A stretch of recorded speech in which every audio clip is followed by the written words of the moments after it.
All right, welcome everyone. Welcome to the third Balena webinar.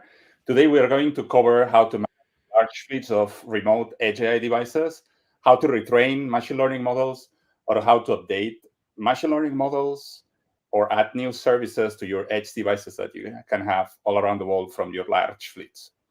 Okay. We are going to use Edge Impulse for that. Okay. And we are going to be here with our colleagues with Edge Impulse. But during the next 45 minutes, we are going to show the step-by-step on how to train a machine learning model, how to deploy an application that it's running on these edge devices that captures image from the cameras and gets inferences from these images that are captured from the camera in real time. And we are not doing only that with one device on our table. We are going to do that with a large fleet of devices that are remote, far away from us, and that are inferencing machine learning models that we are going to use, that we are going to retrain, and we are going to deploy to these remote edge devices. To do that, I will do it with my colleague, Alan, who is here. Hello, Alan. How are you doing today? I'm doing well. Thank you, Mark. Yes, good to be here. I'm Alan, and I am the Edge AI Enablement Lead here at Balena. And I just want to start by talking about the setup that we have here today. I have the hardware that we'll be using in the demo. It's going to move over here. We have a standard Raspberry Pi 4. I have it connected via Ethernet. This particular one has 4 gigabytes of RAM, but that doesn't matter too much. Anything would be fine probably for this demo. This, as I said, connected to Ethernet. You notice there's just a standard, actually very standard old webcam connected via USB. And if you can see here on this, there's my hand. So I just have a desk lamp with that webcam connected to it, pointing down. And we have some items here that will be inferencing using Edge Impulse. And there's a variety of items here. And if you can see on the screen capture, that first of all, this is a live camera view. As I move my hand around, you'll see it in the image, which updates about every 5 seconds. There's a little lag there. Indeed. But the main takeaway here is that this image is being taken and then sent to a local Edge Impulse container for inferencing. And then that inferenced information is then superimposed over the image, and that's the annotated image screen. And all this is happening in real time.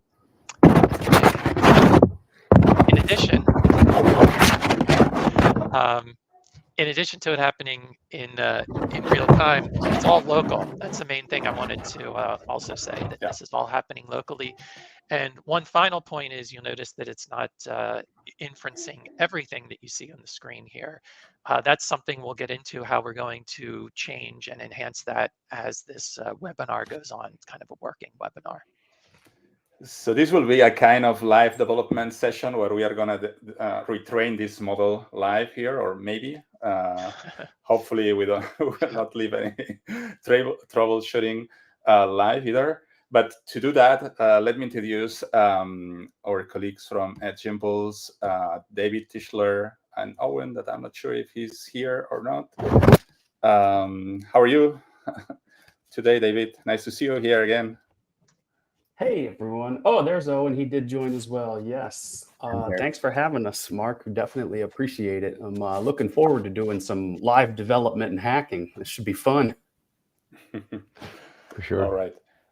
So what do you think? Let's start with some introduction of what is Balena and what is Edge Impulse plus what is Edge AI. What do you think? Sounds like a plan. Sounds great. So, okay, we will start with like 2-minute presentation. By the way, we didn't mention that, but feel free to ask any questions. So we already collected some questions from registered people here, but feel free to ask your questions on the chat and we will answer them in real time or by the end of the session. All right, so as said, so we are going to do Edge AI at scale with Edge Impulse and Balena. So what is Balena? So usually I like to use the die-hard story, right? So we are all engineers here. And sometimes for us, it's fun as engineers to say, okay, we need to deploy a new machine learning to to this edge device or to thousands of edge devices out there. Yeah, let's do it. Or we need to add a new service. Let's add a new database to all my 1,000 edge devices running machine learning inferencing from machine learning models to store data. Yeah, we can do that. We are engineers. Or let's update the operating system on all of our devices out there. We can do that. But on the other hand, we have tools that reduce that friction. And we are going to show today these two tools that I think that today in the market reduces friction the most. One, it's Edge Impulse for training and retraining and deploying machine learning models. And the other, it's Balena to do fleet management and device management, basically. So what is Balena? So basically, Balena, it's a stack of software tools to enable developers to basically develop, build, and maintain the software and the operating system running on their fleets of devices. Okay, we provide a secure infrastructure that enables you, to update and maintain the software and the operating system from your devices. And that means that if in your file system of your devices there is a machine learning model running there, so we can help you as well to update remotely the machine learning model running on your edge devices. Okay, this is a high-level explanation. What does it mean, technically speaking? So Balena has a particularity. It's a Linux operating system, so that means that it only runs on single-board computers. And the particularity is that all the software running on Balena, it only runs on Docker containers. So you cannot run anything on the host OS. Everything needs to be packaged on Docker containers. So to have a Balena device, you need to run the Balena OS Linux operating system. This is an open source operating system. And this runs Balena engine, which is our Docker engine made from the Moby Docker project. This operating system has some, it's running a Linux kernel, some user space tools, etc. And it runs an application or a service called supervisor, which is transparent from the users. But the supervisor, it's an agent that it's in contact with Balena Cloud or our system to manage your devices and your fleets. Next to the supervisor, there are all the containers or all the services that you're going to see that are running on the devices. So with Balena Cloud, on the top of the Balena, on the top of the devices, you will see your fleet management tool. Okay, it's a UI that allow you to build fleets and basically deploy software on your fleets. Your fleets are collections of connected devices. And basically, you will be able as well to click on all of these devices and do, device management. Okay, so we are going to get into this in a very practical session today. So no worry about all of these screenshots. We are going to get into this very deep, and we are going to go around all of these Balena Cloud fleet management. You're going to see how we can manage all the fleets with variables, for example, or we are going to get into terminals or logs from devices. So we are going to see these in a short moment. So what is Edge AI, David? Would you like to give me an overview of what is Edge AI and Edge Impulse? Sure thing. Let's go to the next slide for me there. And perfect. Let's start off with some terminology, because one of the things I see or hear on a regular basis at Edge Impulse is a little bit of mixture about what people think Edge AI is. Okay, so I like to begin with what are some of the key definitions here. In machine learning, there's two distinct phases. There's training and there's inference. And the training phase, that's normally done in the cloud. That's the creation of the model. That is where all of the data from the data set is churned through, an algorithm is created, and at the other end of that pipeline comes a model. Now, the model itself can be run elsewhere. It doesn't need to run in the cloud, and that's what we're going to demonstrate today. Another term, hang on one second there, Mark. Another term I see some confusion on is the definition of edge. What is the edge? You know, there's some people use edge as the individual sensor that is attached to a device or to a piece of machinery. But in our case, what we're going to describe or define edge as is the individual device in the field that's running an application. So like Alan showed earlier, in this case, we're going to use a Raspberry Pi 4. It could be an MCU device, it could be a Linux device, but ultimately it's the compute system that's running an application. And that application is going to contain a machine learning model. And that comes into my next point here, which is this. There's a model and there's some application or action that's being done. Alan actually teased this a little bit in the beginning here, where he was kind of showing off. He's got a camera and he's doing an overlay, and there's object detection that is occurring. But basically, the model is just the binary or the blob that knows what is a screw, what is a washer, what is a person, what is a banana, what is the normal pattern of a pump, what is a spoken word, et cetera, et cetera. But you then have to take some action. You need to apply logic. Maybe that is some physical interaction. Maybe it actually does open up a connection back to the cloud to perform some other heavy lifting compute-wise, but ultimately, the model itself won't take any action, and you need to build the model into something that helps you solve a business problem. And then finally is classification. And classification is probabilistic confidence in making a determination. And you'll see what we mean by that a little bit later on. I don't know if Alan quite got into it on that overlay, but there's typically a percentage or sometimes notated decimally. I don't know if decimally is a word, but in decimal format. And that's the confidence that your model is certain of a prediction.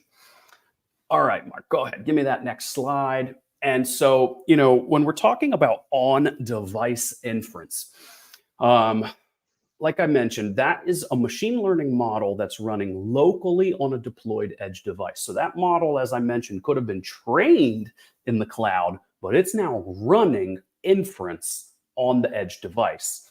And devices that are supported by Edge Impulse range from MCU, CPU, GPU to AI accelerators. I think we have about 70-ish supported devices at this point.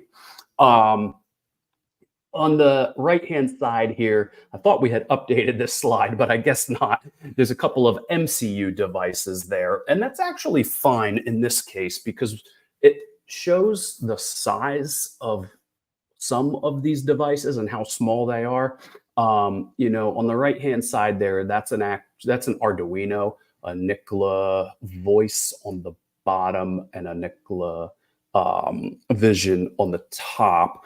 And it's probably about the size of that US quarter, maybe about the size of a stamp. Moving up from there, you get into the CPU class devices, and that's the things like a Raspberry Pi that we'll use today.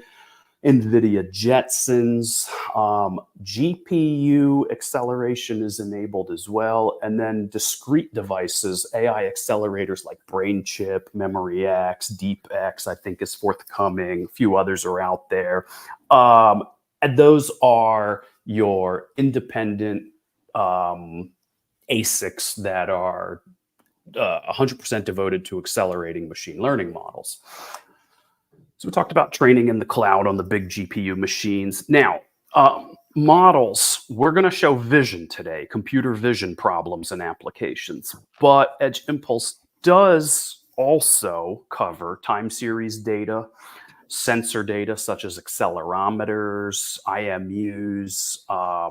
You can bring in data and build a model using any type of sensor, really, voltmeter, flow meter, anything that can capture data in time series. And audio, I mentioned a moment ago, that's typically like your wake word detection, keyword spotting, audio classification, such as like glass breaking or something falling and dropping, any type of audio event, acoustic event. You do need to keep in mind that depending upon the type of sensor that you're using, well, then your device needs to have that sensor, a microphone, or a camera. So you need to keep in mind, what your model is, and then match your hardware accordingly. But go ahead, Mark, give me the next slide. And a couple benefits. I'll go quickly over these, just for the sake of saving time to do some live development. But some of the reasons for running your AI on device as opposed to in the cloud. Power, of course, depending upon where your device is located, might be a very big issue or concern, especially if it's battery powered. You want to minimize the power draw, especially if you're going to be functioning on solar, then MCU is probably the way to go. Privacy, data stays at the edge device. Only the inference results are, useful in any way. And maybe an action is taken right at the edge. Maybe no data is actually transmitted at all, in which case you can cut down on cost. Not sending data consistently to the cloud can save quite a bit of money in ingress and egress. Bandwidth and latency. Let's say you're in the business of building a self-driving vehicle. Well, you really don't have time to make a decision as to whether an object, a human, an animal, or something has come in front of your vehicle. You really don't have the time to send inference up to the cloud, determine, is that an object, an animal, a human, and then return your result back to the vehicle in order to apply the brakes. You need that done as quickly as possible. And in order to do that, you do it on the device in the vehicle. Go ahead, Mark. Let me have the next slide. And we kind of talked through some sample use cases already, but a few more that we see typically at Edge Impulse are health and wellness, things like smart watches, smart rings, like I think that might be an Aura ring right there, but there's others out there as well. And some of the use cases within the health and wellness are fall detection, activity tracking, gesture recognition, human-machine interfaces, and so on. We see a lot of industrial and manufacturing. That's your predictive maintenance, anomaly detection, or defect detection use cases. That's a primary one for us. Retail, you can use Edge AI for things like inventory tracking and counting. You can see over in the example on the right, all the objects on the shelf are identified, labeled. Well, these ones here are not labeled. These are just doing probably counting. But that's going to raise an interesting talking point, which is what happens if one of those products, the manufacturer changes the label and the product looks a little bit different. And that's exactly what Alan's going to be demonstrating later, where we can update a model and push it to the device. So we'll do it with some other objects as opposed to these retail drinks, but that's a prime use case for needing to update a model over the air to a device already in the field. And then we see some energy and infrastructure, like I mentioned, pressure, valves, flow rates, environmental conditions. In the energy production, you see some monitoring of capacity generation, solar panel things. And we talked about autonomous mobility and robotics already. Go ahead, Mark. I think that might be, oh, no, I got one more, but I think this may be a point where Owen will probably be able to take over. I'll do this slide here, and then Owen, if you want to prepare and get ready, I'll have you jump in after this one. But our typical workflow is, in order to build a machine learning model and come away with something functional, you need to collect a data set. You need to have 500, 1,000, 10,000, 100,000 images of whatever it is that you are looking to detect. Talking about computer vision use case. From there, you'll build your pipeline. You'll build your impulse, as we call it, and that'll allow you to develop the model and the algorithm, and Owen will show some of that off. You definitely want to test your model before you deploy it. And so built into Edge Impulse is the ability to validate your model performance. And then finally is, yes, deploy that out into the field onto your target device. And Mark, if you handle the next slide, I'll have Owen take over from here, because this is where we then move into some of the OTA concepts of updating that device once it's already deployed. Owen, are you there? I'm here. Thanks, All Dave. right. Yep. That was great. Yeah, so this is really where we wanted to demonstrate, now that we recently added the deployment option for Docker, we can describe how we can perform active learning through Balena and Edge Impulse. By using our deploy to Docker option, we can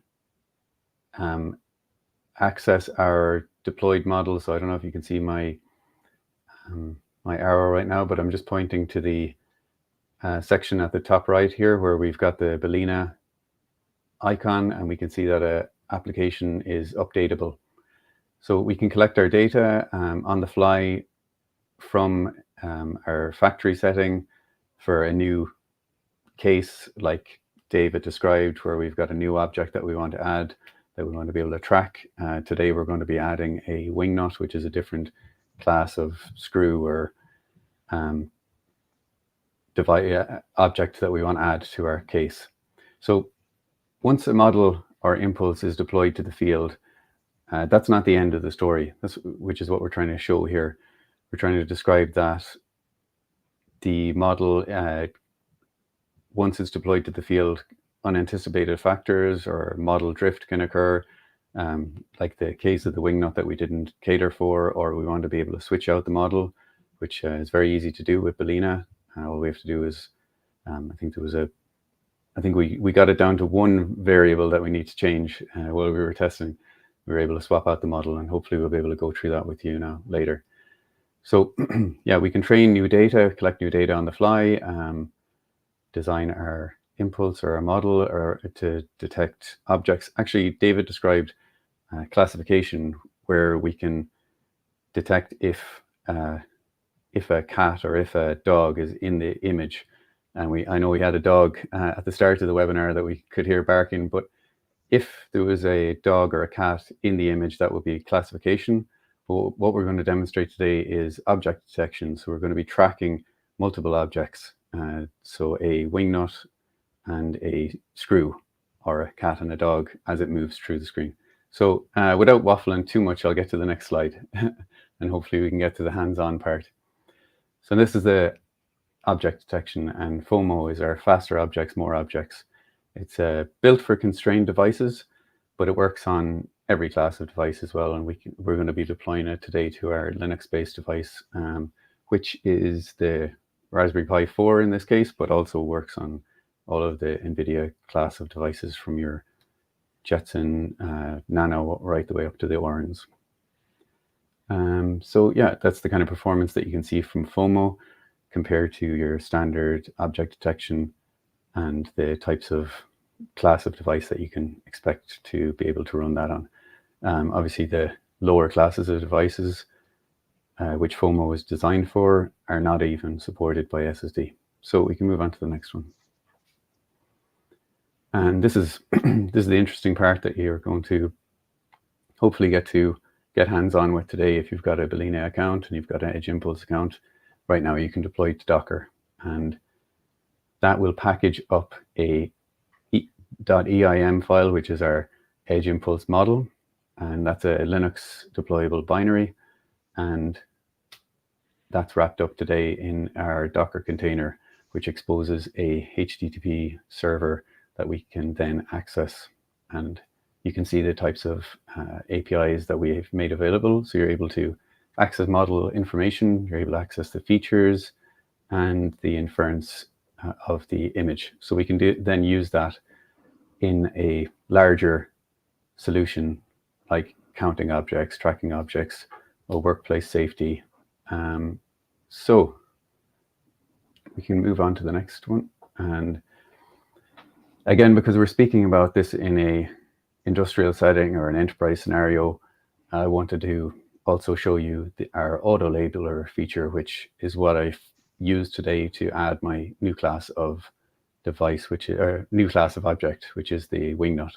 So just makes it really it speeds up the process of labeling from tedious week-long task. We've got 500 images here of our wingnuts today, and typically in a industry-ready data set, we'll have up to 10,000 images. So like that's from weeks to months of labeling and losing your mind.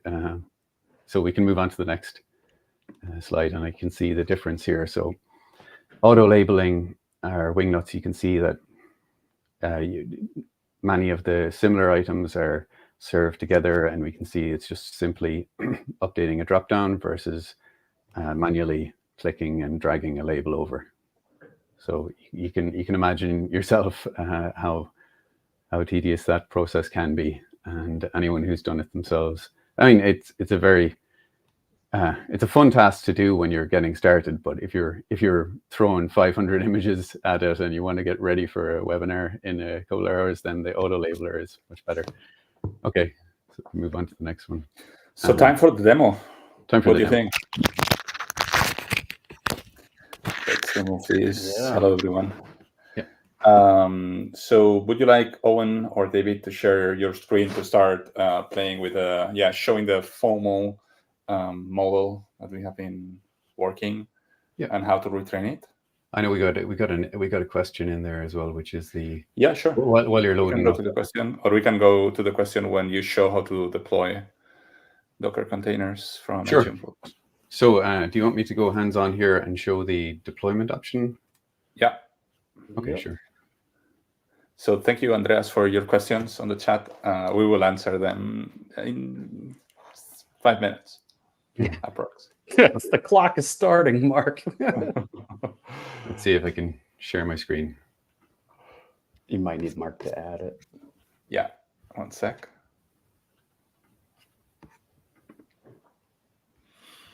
All right. So yeah, we did get a question about the Docker deploy option. So if you already have created your first Edge Impulse project and trained your impulse in your model for your object detection, you just go to the deployment options and you select from the drop-down. You can choose a C++, you can choose one of our dedicated devices or our Linux-based devices, but I'm just going to search here for Docker, and we have a couple of different varieties of Docker as well, because Docker, our Docker deployment can also use hardware acceleration. So what that means is that if you've got your Jetson or your Jetson Orin, which obviously is supported by Balena as well, you can use the hardware acceleration too. So here I've got my standard Docker container and just chosen it as a deployment option. And you'll notice that you don't have a deploy button. So it's up to you where you want to run this container. And today we're going to be doing that in Balena. And I can switch over. Maybe do you want to take over, Alan, now, and you can show the wrapper that you made to deploy? Yeah, sure. I can switch over if Mark, if you want to switch to my screen. Okay, so so this is what we have running on the device. It's using the model or a model as shown in that deployment screen. So how do we get here? What makes this up? If we look at the dashboard for this, and by the way, it's running on all of these devices, and we'll show how you can update them all. But the particular device I have here, you can see the different services that are running. So the Edge Impulse service is exactly what we exported from that screen. So we take the container address and the API key, and I'll show you that in a second, and we put that in our Docker Compose file. A Docker Compose file is what defines the services that are running on any of these devices. And then our camera service actually uses the API that's built into the Edge Impulse service to take an image from the webcam, and to send that to the Edge Impulse service for a inference, gets that information back, and then annotates it and saves it so that the web server, which we see here that's on the device, can serve this back up to us.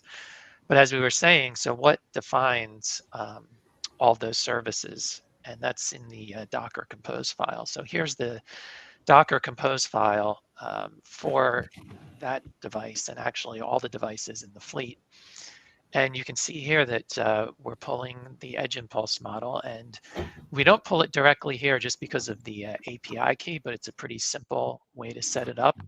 I'll show you that in a second. And then we also define our CAM service, which is just some Python code that we built that interacts with the Edge Impulse API that's running locally. And then a web server, which is just a quick Express Node.js web server that we used. But if I go into, you'll see it's building this from this EI folder. We just created a simple Docker file. I think it's already open here. And here it is. So we just take from that screen that Owen showed, all we need is the address and the registry of that particular Docker container for that model. And then we just have to put the API key here. And everything else just happens during the build. So we don't actually have to build this. We're just pulling it directly and running it with this key. And then it gets packaged by our Balena build server, and it gets pushed out to all the devices, and everything just starts running. So what I can do now. Excuse me, Alan, answering this question, and, yeah, sure. And Owen and David. So which side is responsible for building the Docker container in this case? Right, so that happens on Edge Impulse, right? Yeah.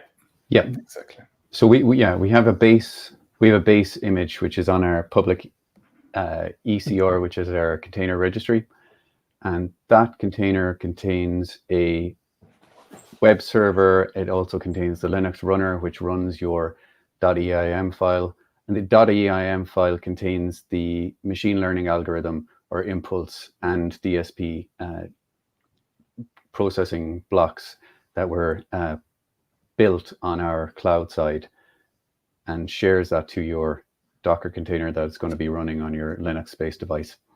And from that, that's what Alan has access to the APIs to be able to inject the images from the camera and to also pull the results from the inference. Yeah, there's no Edge Impulse specific code in any of these other services.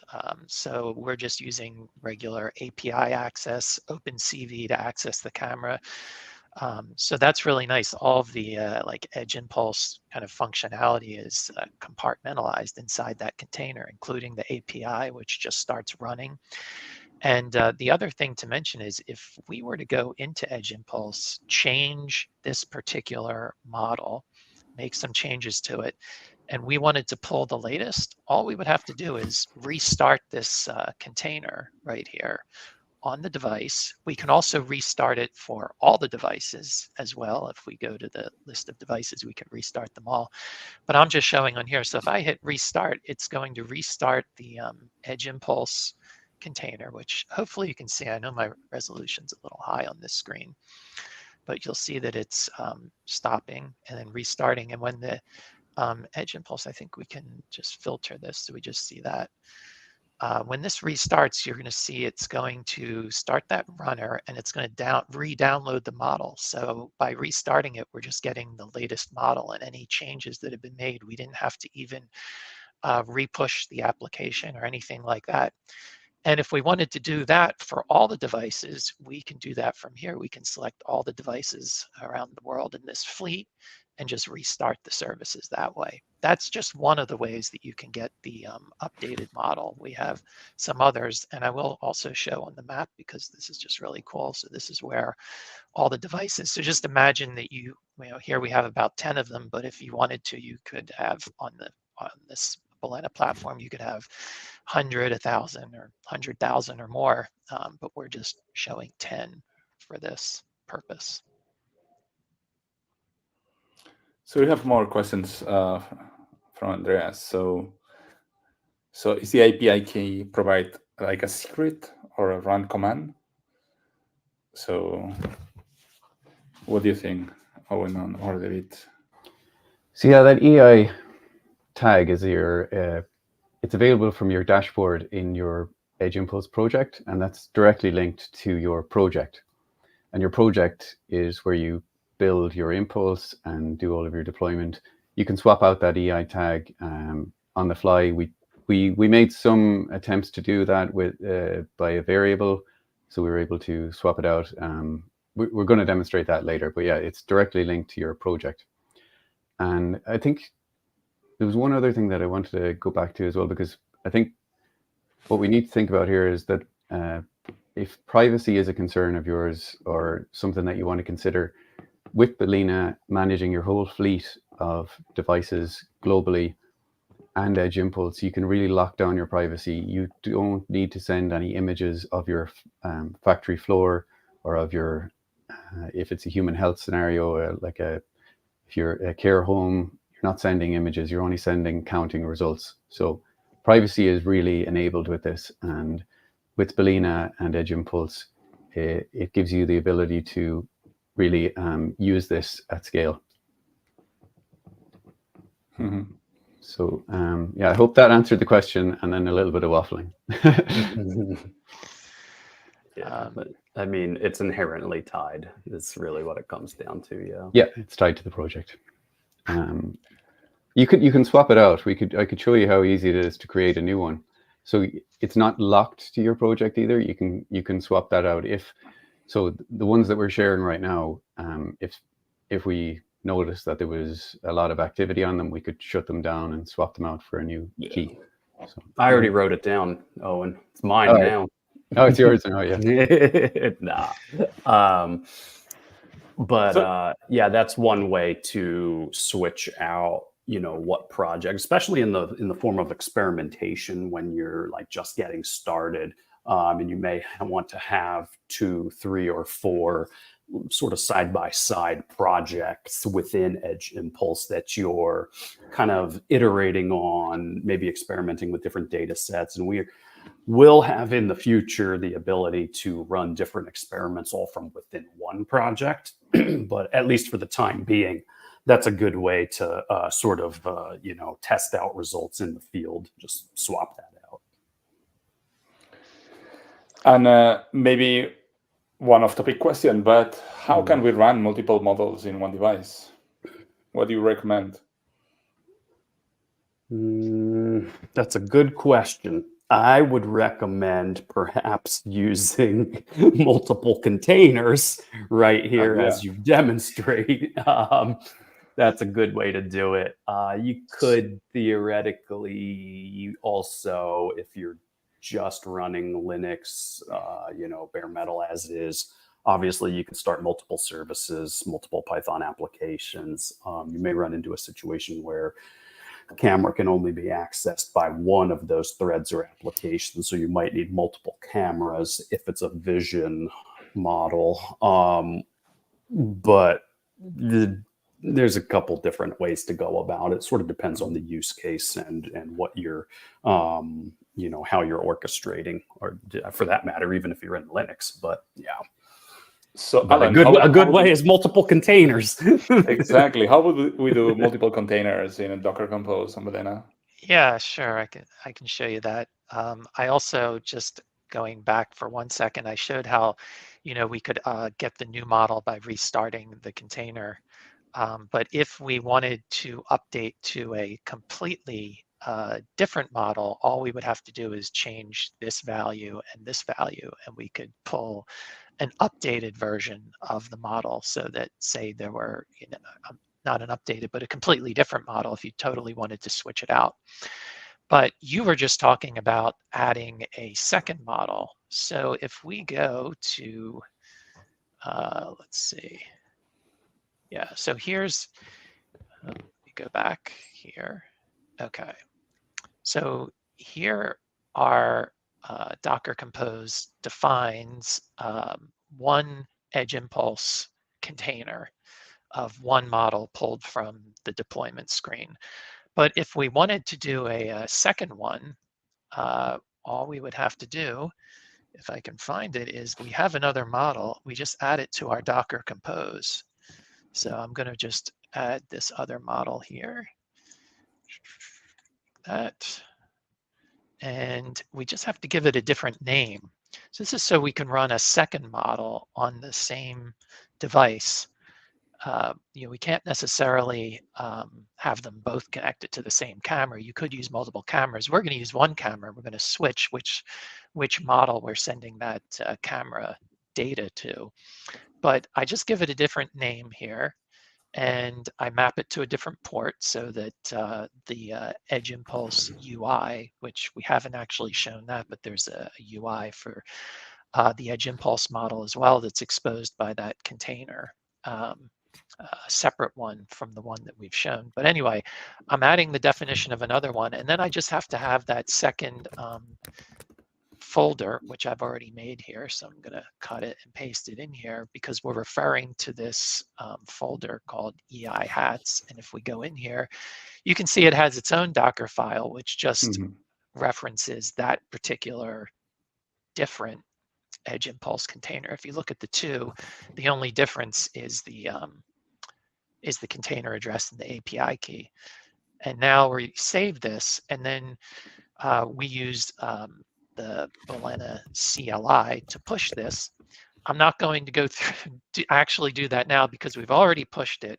So kind of like one of those cooking shows on TV, it's already been baked and finished. So we're going to go to our releases tab here, and you can see that I already have a release that has the multiple containers. Every time you push a new release, it goes to this list, and there's great release management on the Balena platform. You can push any of these to any or all of the devices.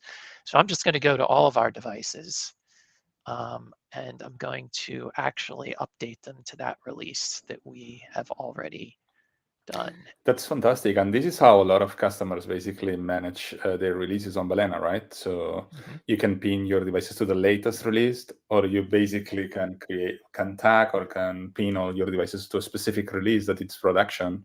And in the meantime, just create new releases for your lab or for staging or for whatever. And then when you want to update, you just pin all the devices to the release that you feel comfortable. And I could have just selected certain ones if I only wanted certain factories to have it. And the other thing I'll just mention is that we have these tags. I added tags to this list, so I don't have to like memorize which release was that. So I know that the one with multiple models is 53. Just make sure I got that. Yep. And then I apply that to all the devices. And if we go back to my device, it should start updating to that release. See, so yep, there it goes. It's downloading, and because we use the deltas, it's only downloading the differences between those, which is really just the addition of this Edge Impulse hats container, which is another self-contained, Edge Impulse container that I pulled from that deployment screen that Owen showed.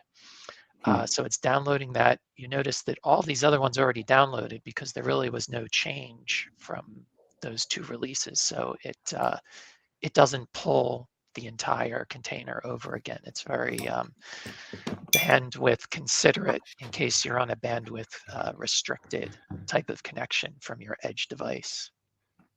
Absolutely. And something unrelated, but it's important if you manage a fleet of edge devices, is that it's not only the software and the machine learning important to be updated, it's also the operating system.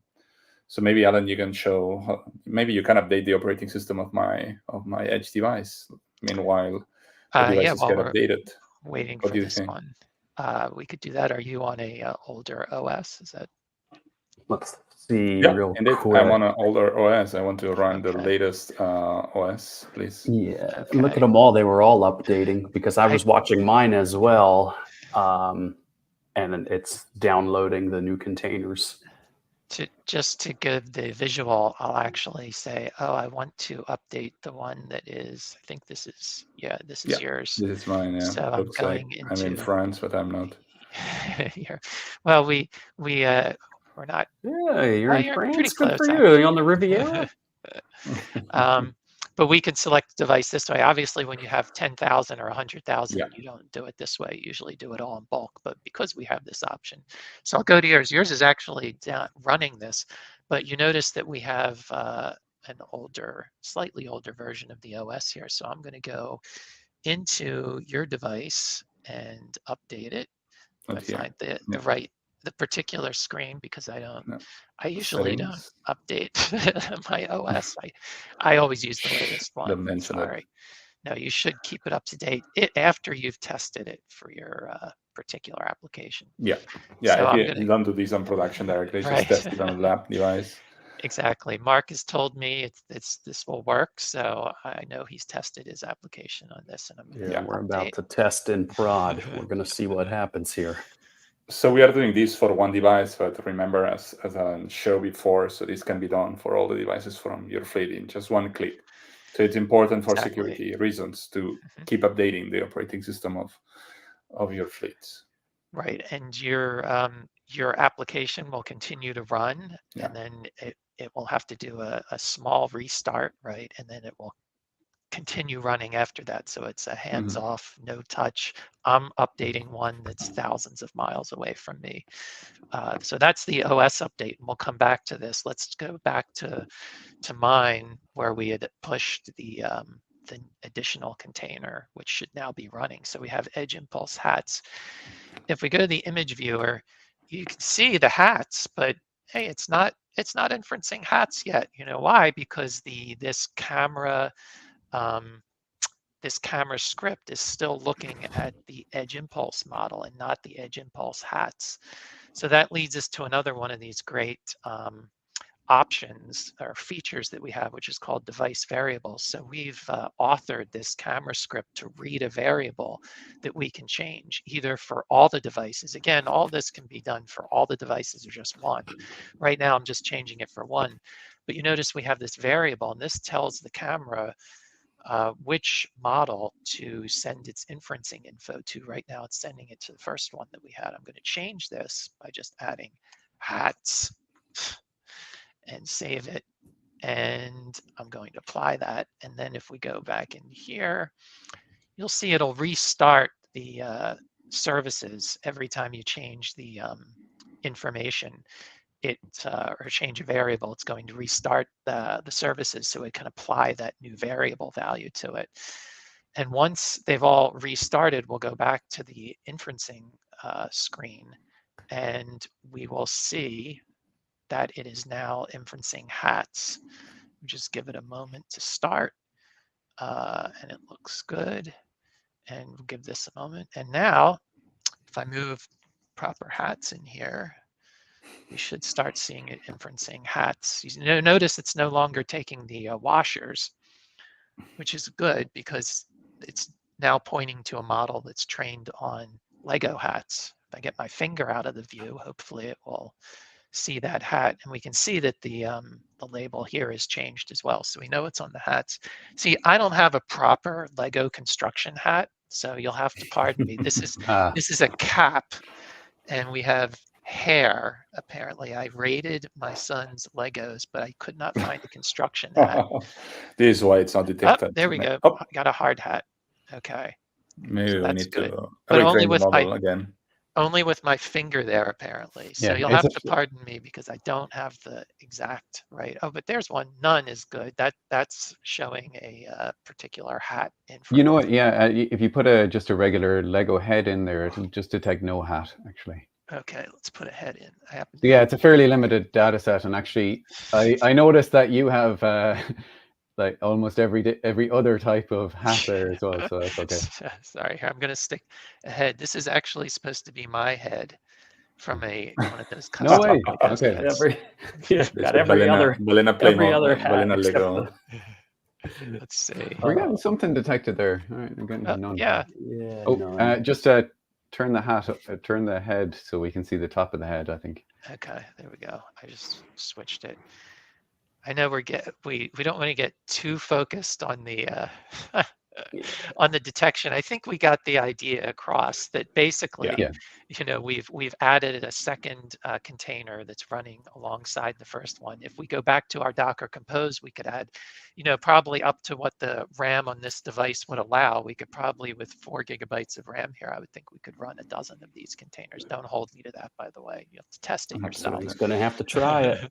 Yeah. Maybe, So Alan, like some of the oh, more sorry, go ahead. some of the more heavyweight devices that we have, like the NVIDIA or TI has a number of Linux-based devices as well, and they're designed to connect, you know, somewhere 5 and upwards cameras to these things. So you can run multiple containers with hardware acceleration, different cameras for different scenarios on your industrial setting. So if we're talking about on a production line here, if you wanted to be not only just tracking objects that are moving down the line, but also the health of the actual motors that are driving the line, or the health of the workers, or whether they're wearing hard hats or not. So all of this could be happening on one Linux-based device managed through Balena. The fleet could be, you know, one device really, like with multiple containers. Yeah, absolutely. And I just wanted to also show we're back on the Mark's device, and you'll notice that it has successfully updated the OS version to the latest one, and nothing skips a beat. I mean, it did have to restart the services, but now they're all running again. So again, showing the hands-off. If this was running in a factory somewhere, I just updated it remotely, basically from across the ocean. And as we mentioned earlier, you could do that in bulk if you had thousands and thousands of these. And you can also really check the status of everything about these devices and look into them. We could even probably see the inferencing screen on a device from somewhere else in the world. Our markers, are you inferencing right now on your? You can try. Oh, I'm not sure. Probably, yeah. Or is there another one that might be better? You can try my one. I've got the wing nuts added to my one for the attempt we're going to make for the updated model. So maybe before you jump to another one, Alan, I think it's interesting to see the remote access. Maybe we can change one. We can show. You already showed the device variable for one device. Maybe we can show how to change a device variable on fleet level. That means that when you change a variable, it affects to all the devices that belong to that fleet. Right. So I'm looking at the devices list, and this shows all of our devices. And I can go to variables at this level, at the device level. And you note that I do have this EI IMG variable here, and it was set to edge impulse. And I only changed it for my device. You can see here that it's overridden. So you can override it at the device level, or you can send it for all. So I'm going to adjust this one now, which will change this for all of them that have not been overridden. So I hope that doesn't sound too complicated, but I think it just shows the fine level of control that you can have over all of these. So I'm going to apply this. So now all the devices in our fleet, possibly except these two, will now start inferencing on this edge impulse hats container. These two happen to also be set to edge impulse hats. We know that. So in effect, they're all now doing that. But if I wanted on my particular device to go back to just doing nuts and bolts, I could just change I could change my override right here. And I could change this back to edge impulse without the hats, and I would be inferencing separately from what the rest of the devices are. So that's what you were saying, Mark. So now that means that Owens is now inferencing hats. And if we talk about the public device URL, this is something that you can switch on or off. So you don't have to use this. This happens to be on. What this gives us is a secure port on the device that if you publish something to that, we can look at it. So what you're seeing here is the Edge Impulse UI that's exposed. We're going to go to the, we're going to change this to the port where we have the inferencing page that we made, and there it is. So, so this means that yours is, let's see. And I'm not sure your camera is connected because this looks like our our sample image. I'm not sure. Whose one is this? Is this mine? I think this is yours. Let me see. Is this yours? No. I believe. No. No. Oh, I think okay. I've called mine Owen. It should be there. Oh, okay. Well, then that makes a lot of sense. There we go. There you go. So we're just looking at someone else's, but yeah, I know there was a question that came in as well about how, you know, if the bear appeared outside. Yeah, you can train this for anything. So if you have the data, if you have enough images of bears, for example, you can train a bear detection system. And I wanted to but remember, it has to take action also. Just a model of detecting a bear doesn't do you any good. See, I need to be sure that I'm protected from the bear. Yeah.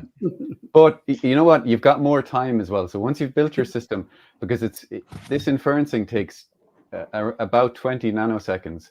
So in an industrial setting, if you put your arm into a machine, or if you put your bear paw into a machine, you can have the machine shut down much faster than sending the images to the cloud to decide whether it's a bear or an arm that's gone into your system. And you do have more time to escape the bear. Yeah, it's got time to, okay, shut good. down So, good. So there's enough time. It'll react fast enough so I'll know it's time to run. Yeah. That's funny. I'm looking at a different device from thousands of miles away. Okay. So again, this is just this is kind of a demo troubleshooting kind of user interface that we made. This obviously isn't a production one that you'd want to depend on. We just put this together for the demo. So it loads automatically. It doesn't necessarily pull the whole image, but you know, you get the idea. If this was a hardened application, you'd be able to pull it much easier. And also the distance is probably an issue for the small web server, demo web server that we have on there. But mainly it's to show that we are capturing so that we can see what they're doing. But I think that's that's everything that we wanted to show. I know we did want to push a new model, but I don't think time will permit. But just to reiterate, to do that, you would just go into the Docker file and just change the addresses here and then re-push it. Yeah, the base image and the API key. And by the way, would it be worth doing it just quickly? Because I think it'll show how quickly the Balena images can be created. Okay, we don't have to if you don't. I'm afraid we only have 2 minutes. And, okay. I wouldn't want to push it, but it does work. It is very fast. That's true, because again, it's not building on the Balena builders. It's pulling this image directly from it looks like wherever your registry is, AWS. So it's pretty fast. It just pulls that, pushes it out to all the devices. The Balena builder doesn't have to really do anything with it. Alan, do you think you can share your GitHub repository where anyone can just build the same application that we use? If you have a Pi 4 with a webcam, you basically can run this. This is an open model, right? An open impulse, so anyone can. It is, can use it to play. You can clone it on your Edge Impulse account, free account, and you can retrain it and do what we show you. So maybe I will. I'm going to share it as well here. So everything that we've shown today is in here, and it tells you exactly how to do it, and it has all of the things that we've talked about. And did you put that in the in the chat? Great. Absolutely. And all of this will be available as well from within our Edge Impulse docs under the Lifecycle Management Balena section as well. So we're going to update it to include this repo. Okay, so we have one last question that I think it's relevant because as well it talks about the quality model, and I think it's important. So Thomas is asking, how many images do you need to train that sort of model? And maybe as well, I would like to ask to David and Owen about synthetic training. What do you recommend? Yeah, well, I can give you an idea. Hey, Dave, do you want to? You can take. You go first. Okay. So yeah, so for synthetic data, you can leverage tools like ChatGPT where you can send up images of your washers and screws, and in fact, I did do that to generate some examples. That's how I got the 500 images rather than 30 images, which is what I had taken. But really, you would want about 10,000 images to get a really high quality data set, varying. And okay, so for FOMO particularly, object detection versus classification are kind of two different solutions as well. So object detection is what we were doing here. So a fixed distance from the objects in varying different types of lighting, and yeah, about 10,000. And so then, David, did you want to take? Is that it? There's the unmute button. I have some noise outside, so I'm trying to stay muted. It all comes down to more data and higher quality data will build a higher quality model. So what you want to do is continually investigate what type of accuracy you're achieving and what accuracy you need to achieve. So if you can get away with 500 images and your model, your camera does not move, it is in a fixed position, all the objects always look the same, it might be sufficient. If there is high variability between the objects that you're detecting or classifying, if the distance from camera to object varies, if lighting conditions vary, if environmental factors impact, if it's sensor driven, then you need more data. And you're going to have a high degree of variability in your data set to achieve a high quality model. So it kind of depends is the answer. And you'll have to experiment and continue to add data. Now, adding data could be very costly. If you have to go out to the field to collect data, and that could be a warehouse, that could be out in the wilderness, that could be talking about, what if it's an oil well and you need to travel to the middle of the state of Texas and attach a sensor to an oil rig or something like that. It could be a very costly endeavor to collect data.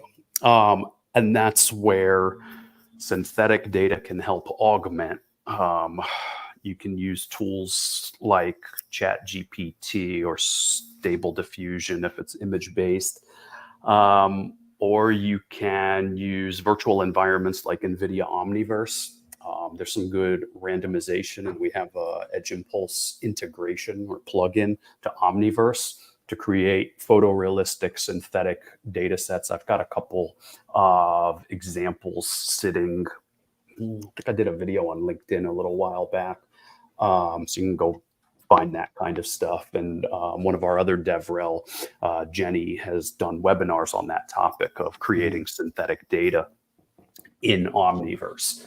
And that is significantly cheaper than traveling to collect data in the field. There's certainly no replacement for authentic data, but synthetic definitely has a place.